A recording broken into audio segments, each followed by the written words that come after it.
Magandang araw mga bata!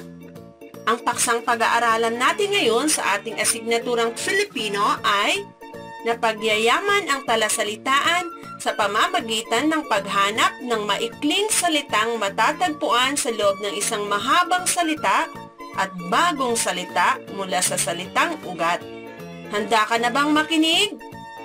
Sige, simulan na natin!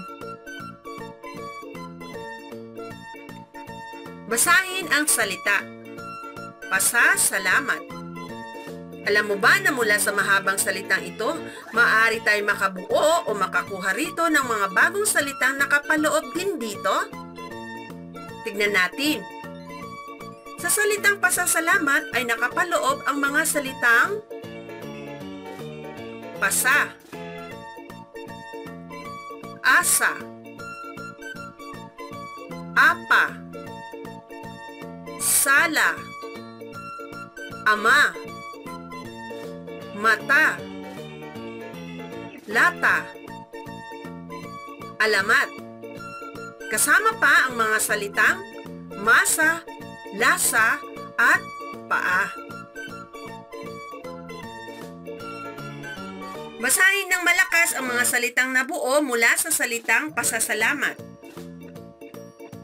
Asa, apa, paa.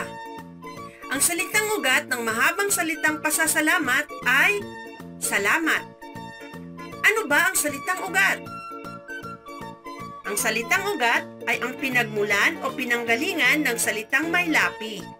Ito ang orihinal na pinanggalingan ng isang salita. Ang mga nabuong bagong salita mula sa salitang ugat na salamat ay ang mga sumusunod. Basahin natin. Sala, ama, mata, masa, lasa, lata, alamat, tama, lamat.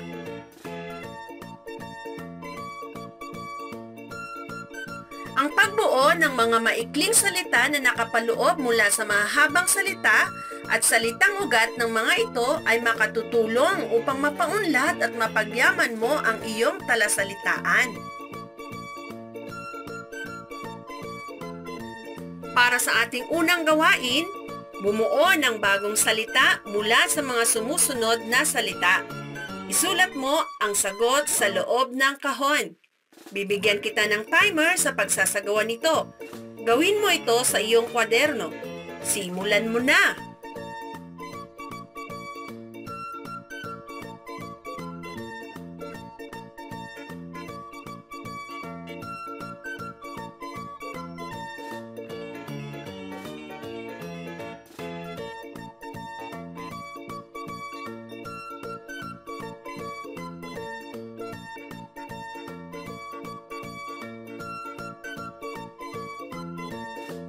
Bago tayo magpatuloy ay itama mo muna ang iyong sagot.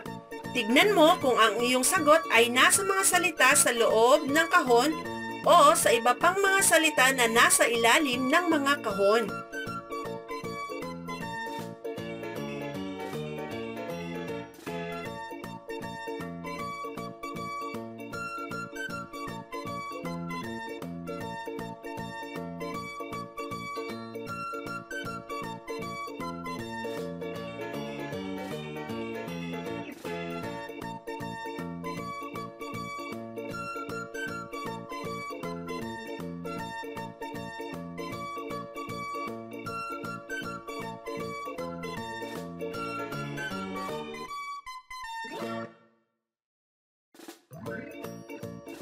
Binabati kita, ang galing-galing mo!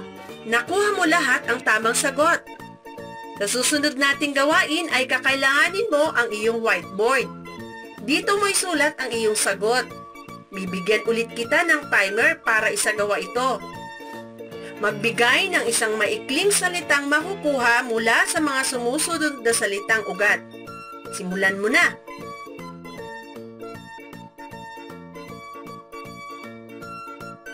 Itama muna natin ang iyong sagot bago ka magpatuloy. Tignan mo kung nakikita mo sa mga sumusunod na salita ang iyong sagot. Ito ang mga salitang makukuha sa salitang dalaga. Ganito rin ang gagawin mong pagtatama sa iyong sagot sa mga susunod pang salita. Ngayon ay pumunta ka na sa ikalawa.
Nakuha mo ba lahat ng tamang sagot?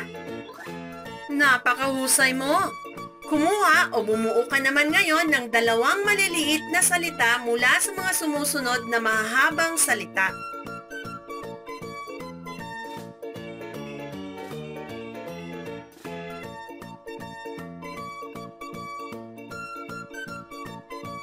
Narito ang lahat ng maaaring maisagot sa katatapos mong gawain.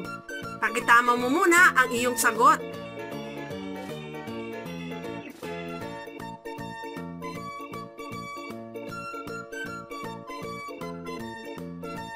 Napakagaling mo! Tama ulit lahat ang iyong sagot. Ano ang iyong natutunan ngayon sa ating aralin? Tama ka dyan.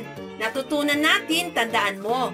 Mapapayaman o mapapaunlad mo ang iyong talasalitaan sa pamamagitan ng paghanap o pagbuo ng mga bagong maikling salitang matatagpuan sa loob ng mahahabang salita at bagong salita mula sa mga salitang ugat. Halimbawa, sa salitang madasalin ay makukuha mo ang mga salitang dasal, sali, mali, dami. Nagsasayawan, sayaw, sayang, gawa, asawa. At sa salitang dalawa, makukuha mo ang salitang dalaw, awa, dala, wala.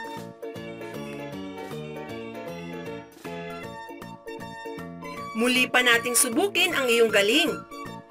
Piliin sa Hanay B ang maikling salitang makukuha sa mga salitang nasa Hanay A.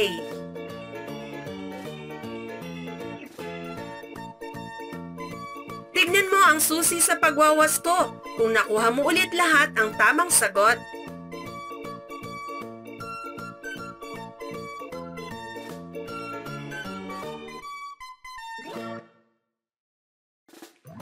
Bago tayo pumunta sa panghuli nating gawain, palakpakan mo muna ng 5 beses ang iyong sarili. Ang bilis mong matuto.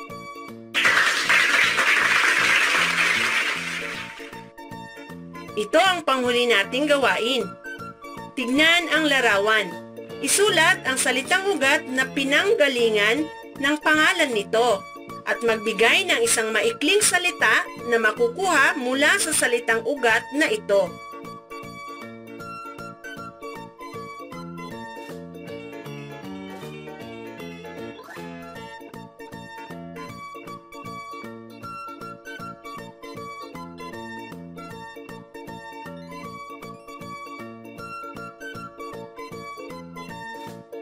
Ito ang susi sa pagwawasto para sa panghuli nating gawain. Hanapin mo sa mga salita kung isa sa mga iyan ang iyong naisagot.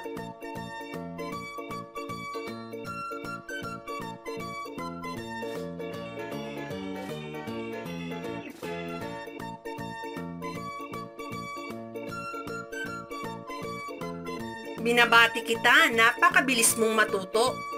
Maraming salamat sa iyong pakikinig. Hanggang sa muli, paalam!